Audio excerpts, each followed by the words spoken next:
বন্ধুরা, আজকে তোমরা সঙ্গে একটা শ্লোক শেয়ার করি।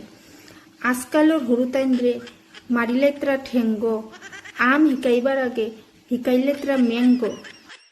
ছাগল রে গোট আর মাছরে ফিস, আর আগে দিয়ে কিতা হইব পাইতাম না দিস। গুড মর্নিং কইলে খুব বালা ফাইন, আর সুপ্রভাত কইলে বেকা লাগি সাইন। বেসুরা হিন্দি গান মোবাইলে ভরে, আর বাংলা গান সাইটে দি বাজলে ইজ্জতে ধরে। ঠাকুমায় কইন ভাই আমার দ্বারো আও, নাতিয়ে কয় ক্যা বাত হিন্দি মে বাতাও। তাইন কইন বুঝি না বা তোর কেরেং বেরেং মাত, নাতিয়ে কয় সমঝ লিয়া জরুর বুড়া বাত। শিলচর কইলে কেউ কেউ চিনইন, আর জিলা কাছার কইলে হাসিয়া মরইন। বাপরও সময় নাই থুরা যে দেখাইতো, আর মারও ইচ্ছা নাই বাংলা যে শিকাইতো।